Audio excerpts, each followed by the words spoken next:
So this is the new subject we are discussing about cryptography, most underrated subject in computer science.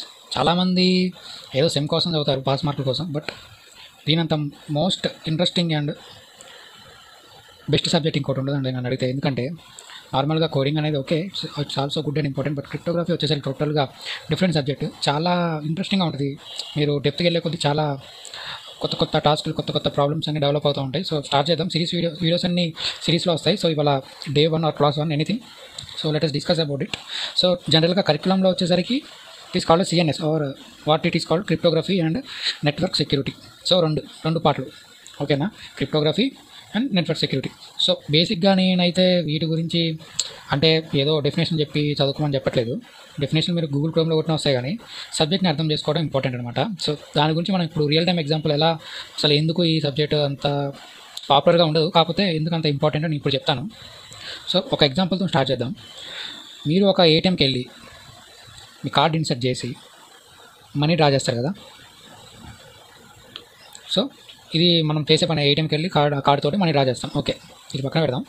So ఏంటంటే దీనికి ఎలా relate అవుతుందంటే, మీరు వెళ్ళంగానే మీరు ఏం చేస్తారు, ఫస్ట్ ATM కార్డ్ ఇన్సర్ట్ చేస్తారు, అంతే కదా. ATM మిషన్లో ATM కార్డ్ ఇన్సర్ట్ చేసి పిన్ కొడతారు, ఎంత అమౌంట్ కావాలో కొడతారు, బ్యాంకు బ్యాలెన్స్ తీస్తారు, బయటికి అమౌంట్ తీస్తారు. సో ఇక్కడ ఏంటంటే సిరీస్ ఆఫ్ స్టెప్స్. ఓకే, ఇప్పుడు ఫస్ట్ మీరు వెళ్ళంగానే కార్డ్ ఇన్సర్ట్ చేసినప్పుడు మీ ATM అంటే బ్యాంక్ తాలూకా సర్వర్స్ అనేవి మీ ATM కార్డు చెక్ చేస్తాయి. ఏంటి, పలానా ATM కార్డు ఉందా లేదా, పలానా నెంబర్, పలానా CVV number and that strip, magnetic strip ఏదైతే ఉందో అదంతా రీడ్ చేసుకొని మీ డీటెయిల్స్ కరెక్ట్గా ఉన్నాయా లేవా బ్యాంక్ సర్వర్లో అనేది చూసుకుంటుంది. అదొకటి నెంబర్ 1. సో ఇక్కడ దాకా ఓకే. ఇప్పుడు ఎలా అంటే మీ కార్డ్ అనేది ఈవెన్ మీ ATM మిషన్లో కానీ మీ బ్యాంక్ సర్వర్లో కానీ ఉంటాయి. ఏ ఫార్మాట్లో ఉంటాయి?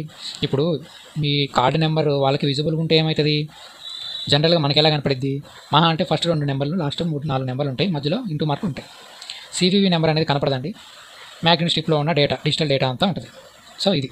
సో ఇక్కడ ఏంటంటే, ఇక్కడ లాజిక్ ఏంటంటే, మీరు వాడిన కార్డు డీటెయిల్స్ మీకు తప్ప బ్యాంక్ సర్వర్స్లో మీ డేటా అనేది ఇలా ఫార్మాట్లో ఉండదండి.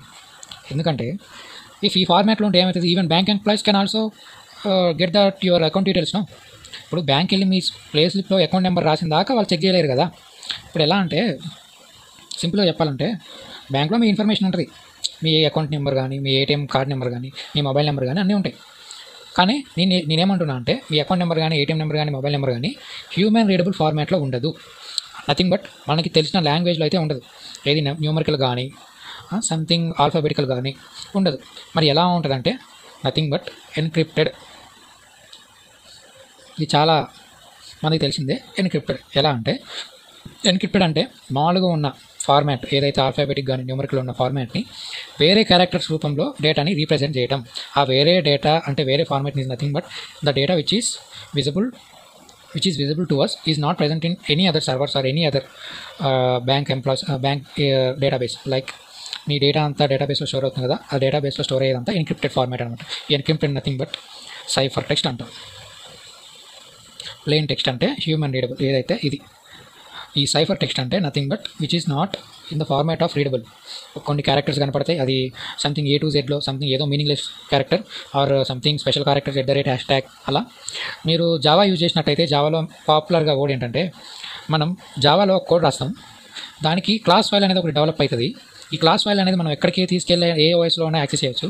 ఈ జావా క్లాస్ ఫైల్ ఇదంతా మీరు నోట్ప్యాడ్లో ఓపెన్ చేస్తే మీకు ఏదో డేటా కనపడిద్దండి, $#, ఇలా.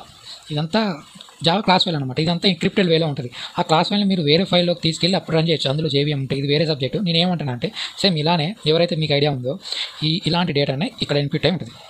సో ఇది క్రిప్టోగ్రఫీ. ఏంటంటే ఈ క్రిప్టోగ్రఫీ డేటా ఫార్మాట్ అంటే సెక్యూరింగ్ డేటా ఇన్ఫర్మేషన్. ఇది డేటా సింపుల్గా చెప్పాలంటే ఇన్ఫర్మేషన్ సెక్యూరిటీ. ఎలా? By using encryption. ఇప్పుడు ఎన్క్రిప్ట్ అయింది కదా, ఈ ఎన్క్రిప్ట్ అయింది మళ్ళీ మన హ్యూమన్ రీడబుల్ ఫార్మాట్లో రావాలంటే డిక్రిప్షన్. అది డిక్రిప్షన్. ఇందులో ఇది క్రిప్టోగ్రఫీ డీల్ చేస్తుంది అనమాట. అసలు ఈ ఎన్క్రిప్షన్ ఎలా జరుగుతుంది, డిక్రిప్షన్ ఎలా జరుగుతుంది అనేది క్రిప్టోగ్రఫీ సబ్జెక్ట్. ఈ ఎన్క్రిప్షన్ ఆల్గోరిథం, డిక్రిప్షన్. ఇప్పుడు network security.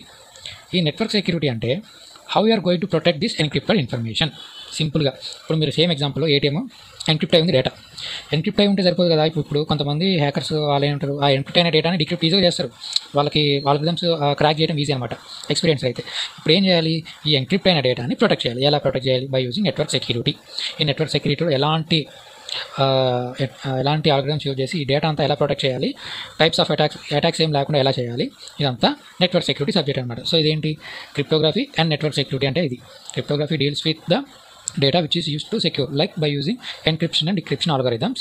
The data which is not in the format of human readable must be changed to some machine code or some ciphertext.